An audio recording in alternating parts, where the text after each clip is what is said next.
तपाईँ प्रोबाब्ली धेरै सपना बोकेर आउनु भएको थियो होला दुबई है? सपनाको कुरा त नगरौँ होला भाइ। सपनाको कुरा गऱ्यो भने धेरै नै छ भाइ। डे टु डे लाइफ चाहिँ कस्तो थियो? डे टु डे लाइफ कस्तो थियो भने रिपिटली सेम थिङ। ड्युटी गयो, आयो, खाना बनायो, फोन चलायो, एकछिन चलाउँदा निद आयो, 10वटा अलार्म राख्यो, निन्द्रामा उठ्यो।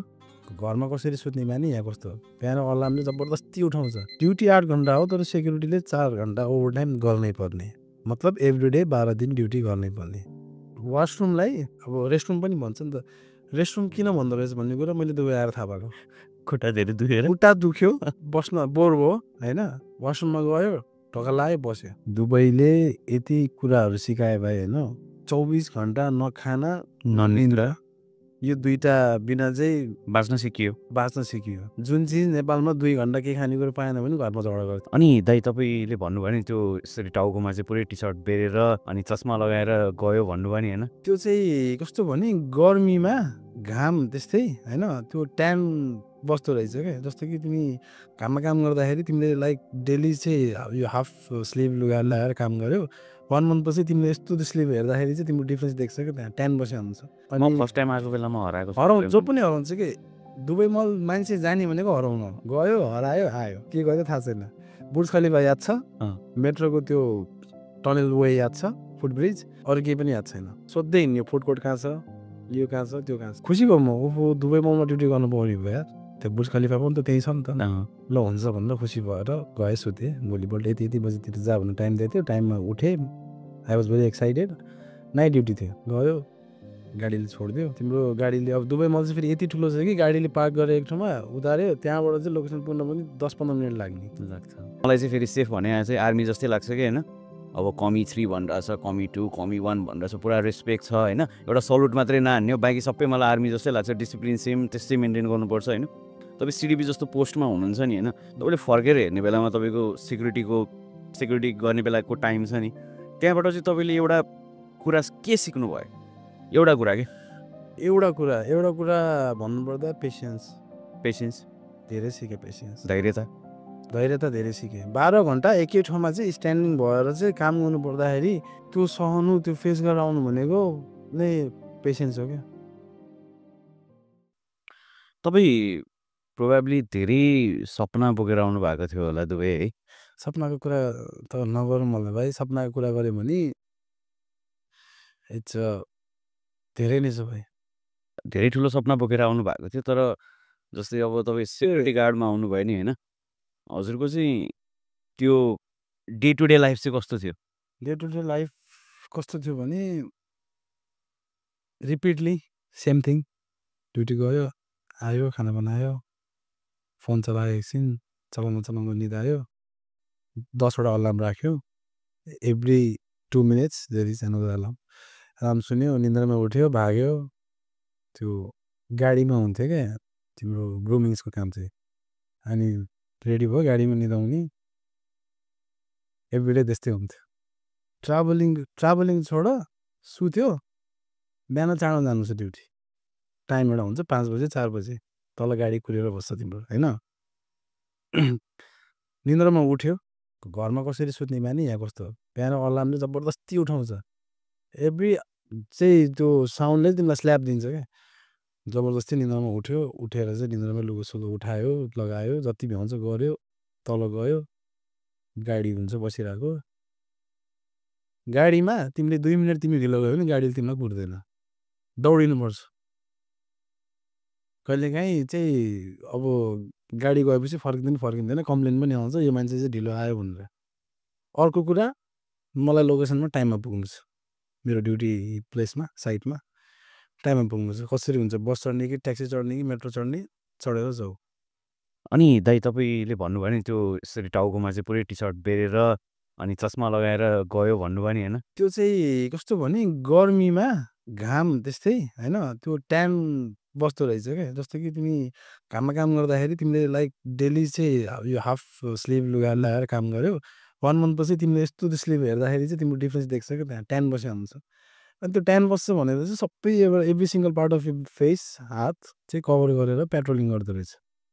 मलाई फर्स्ट टाइममा थाहा थिएन के गरेको दाइ भनेर हाँसेर गयो। सँगसँगै गएपछि बाहिरको त्यो गर्मी, त्यो घाम र त्यो तातो हावा त्यो स्किनलाई चाहिँ बाहिर राखेर देखाएर त्यो टच गराउनु भन्दा तिमीले त्यो स्किनलाई कभर गर्यो भने द्याट्स फिल बेटर देन के त्यो चाहिँ झन् राम्रो फिल हुन्छ तिम्रो पोल्दैन के गर्नु पसिना आए पनि केही भएन तिमी ब्याक टु द उसमा आइहाल्छौ अनि त्यो गर्मीमा तिम्रो 100 मिटर पनि 1 किलोमिटर फिल हुन्छ कि तिमीलाई हिँड्दाखेरि टाउको पोलेछ आँखा पोलेछ हावा त्यस्तै आएको छ होइन अनि 2 दिन गरेँ मैले सोचेको थिएन क्या यस्तो गर्मी मैले सिधै भोलिपल्ट आएर क्याम्प बस्ला म चाहिँ त्यहाँ अबदेखि ड्युटी जाँदिनँ बरु मलाई घर पठाइदिए भनेर म गएर रुममा सुतेँ डर थियो मनमा कि अब यिनीहरूले पठाइदिन्छ नै भनेर पछि क्याम्प बस्दै के भन्यो भने अर्को एउटा लोकेसन छ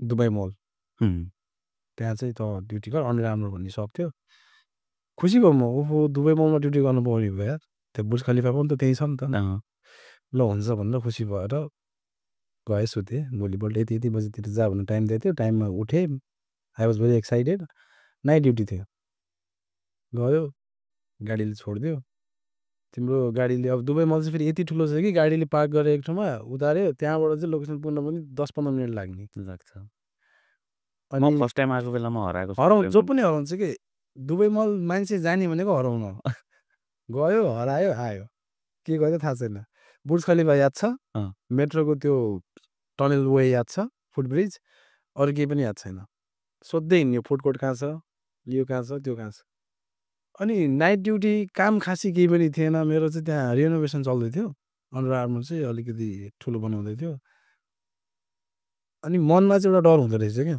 घरबाट आएको ऋण गरेर होइन ऋण गरेर आएको अब पैसा कमाउनु भनेर अर्काको देश स्ट्रिक्ट छ कोही मान्छे नहुँदा पनि त्यो क्यामेराले हेरेर आएको छ भनेर डर हुने क्या मैले केही चाहिँ नराम्रो काम गरेँ एटेन्सन दिएन ड्युटीमा भने चाहिँ कम्प्लेन जान्छ प्रब्लम हुन्छ भनेर म एकदम एटेन्सन दिएर बसेँ स्ट्यान्डिङ ड्युटी बस्न नमिल्ने कुर्सी छ मेरो आँखा अगाडि कत्रो काउच सोफाहरू छ मजाको बस्न मन लागिरहेछ स्ट्यान्डिङ बाध्यता अनि कति घन्टा बस्नु पर्थ्यो दाइ उभिँदै सेक्युरिटीको चाहिँ के हुन्छ भने नेपालमा हामीलाई चाहिँ के भनेर पठाउँछ भने 8 घन्टा ड्युटी हो विकली एउटा अफ हुन्छ भने हुन्छ होइन यहाँ आएर चाहिँ के देख्यो भने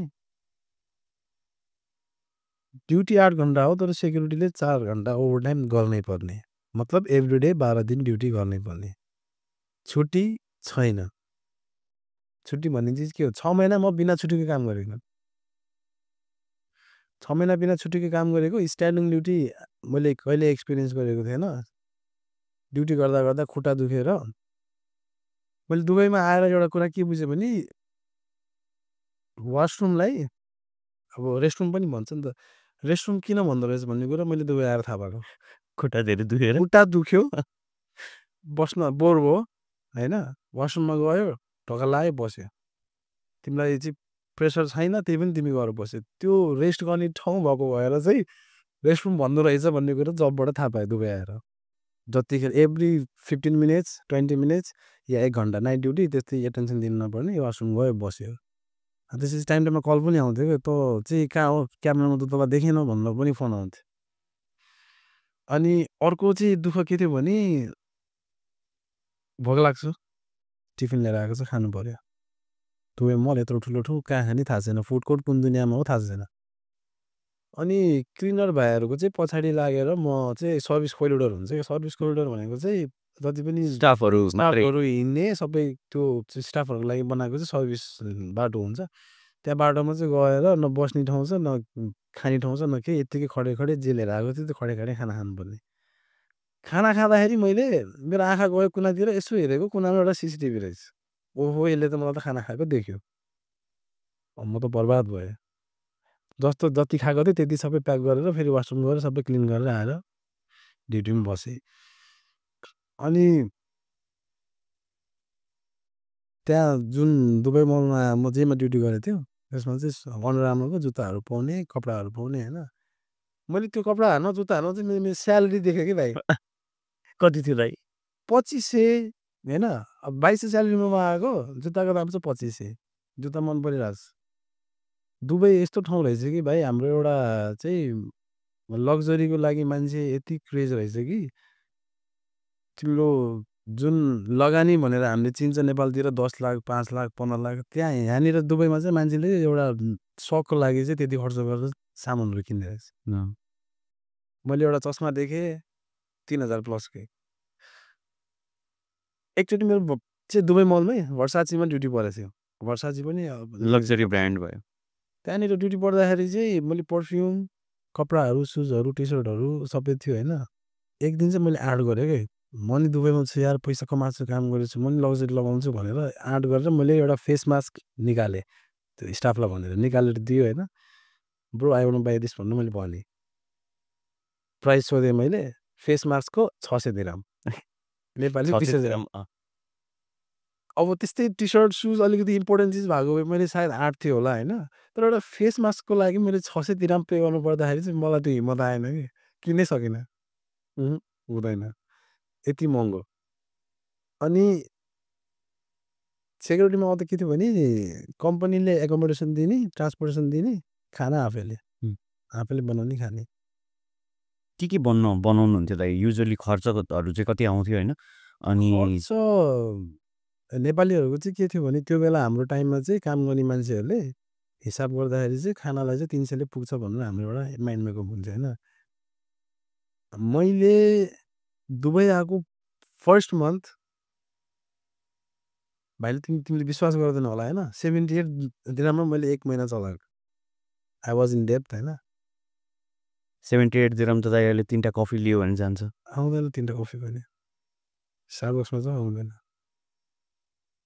त्यो बेला अब ब्याक टु 2018 होइन अब अहिले त धेरै चिज नै चेन्ज भइसक्यो क्या म 2018मा चाहिँ मेट्रोमा हिँड्दाखेरि जुनसुकै स्टेसनमा तिमी चढ तिमीले चाहिँ सिट भेट्थ्यो क्या जिन्दगीमा यस्तो क्राउड कहिले पनि देख्न पाउँदैन मेरो एक दुईवटा पोस्ट पनि छ त्यसमा चाहिँ I was just chilling in the मेट्रोको सिटमा होइन आनन्दले बसेको छु अहिले चाहिँ त्यो सिट भन्ने के हो बिर्सिसक्यो क्या कस्तो मैले मेट्रो डेली युज गर्न थालेको अलमोस्ट 12देखि 13 महिना भइसक्यो म अफिस जाने बेलामा मैले सिट पाउनु भनेको चाहिँ सन्डे मोस्ट प्रोबेबली सन्डेमा पनि त्यो एकदमै रेयर के बाटोमा हिँड्दा 500 दिरम भेटाए जस्तो कि त्यस्तो रेयर हुन्छ कि सिट भेटाउनुलाई पाउने त अफकोर्स अनि अब सेक्युरिटीकै कुरामा हामी जाने बेलामा चाहिँ तपाईँले खाना हुन्छ नि त अब जस्तै हाउ मच यु मिस्ड घरको खाना के चाहिँ बनाउनुहुन्छ तपाईँहरू मिलेर घरको खाना भन्दा पनि मैले जुन चिज नेपालमा बसेर चाहिँ हेट गर्थेँ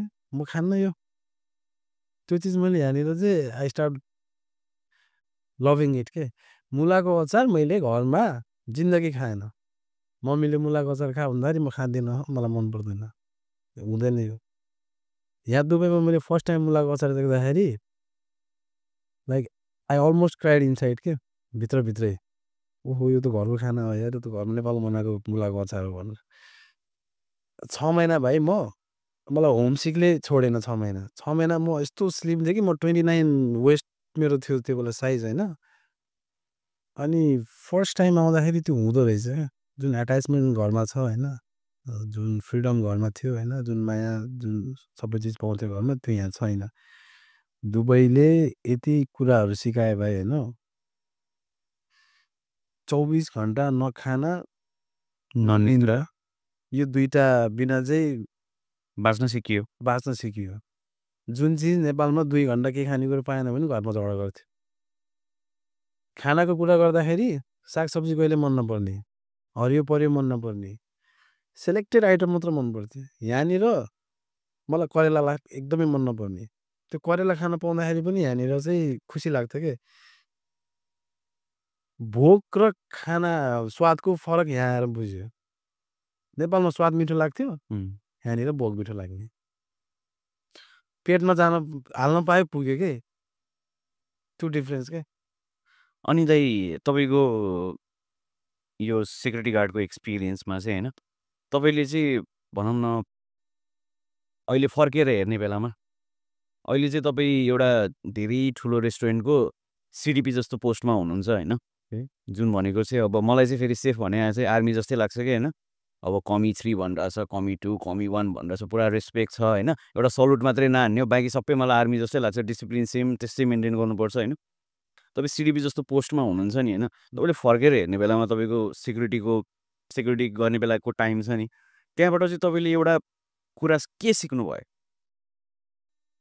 एउटा कुरा के एउटा कुरा भन्नुपर्दा पेसेन्स धेरै सिकेँ। पेसेन्स धैर्यता धेरै सिकेँ। 12 घन्टा एकै ठाउँमा चाहिँ स्ट्यान्डिङ भएर चाहिँ काम गर्नु पर्दाखेरि त्यो सहनु, त्यो फेस गरेर आउनु भनेको नै पेसेन्स हो क्या।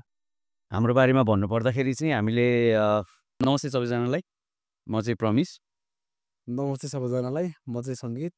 हामीले यो पोडकास्ट स्टार्ट गर्नु भनेको चाहिँ दुवैको रियल स्टोरीहरूलाई चाहिँ हजुरहरूमाझ प्रस्तुत गर्न खोजेको हो। यसमा चाहिँ हामी दुईजना नै होस्ट हो। आज चाहिँ दाइ चाहिँ एज अ गेस्ट आउनु भएको छ, म चाहिँ एज अ होस्ट छु। मोस्ट प्रोबेबली अर्को कुनै केसमा यो चेन्ज पनि होला। हामीले चाहिँ स्टार्ट नै दाइको स्टोरीबाट किन स्टार्ट गरेको भन्दाखेरि चाहिँ दाइ सेक्युरिटी गार्डमा आएर चाहिँ होइन, इनिसियल्ली कति थियो दाइ स्यालेरी? 2200 चाहिँ थियो। त्यसपछि फेरि हजुर चाहिँ नेपाल फर्केर जानुभयो, आउनुभयो, आएर भाँडा माझ्ने काम गर्नुभयो 1200मा होइन। 1200मा अहिले चाहिँ दाइले 5000 दिरहम कमाउनुहुन्छ होइन, जुन चाहिँ मेजोरिटी अफ नेपालीले चाहिँ कमाइरहेको छैनन् होइन। विडम्बना, सबैले कमाउनुपर्छ। हामी चाहिँ यो स्टोरीलाई फेरि अर्को पार्टमा अनऱ्याप गर्नेछौँ। आजको लागि चाहिँ हाम्रो सेक्युरिटीको पार्टलाई चाहिँ एउटा पार्ट 1 जस्तो भयो। हामी पार्ट 2 को लागि पनि आउँदैछौँ। यसको लागि चाहिँ स्टे ट्युन्ड, किप टकिङ।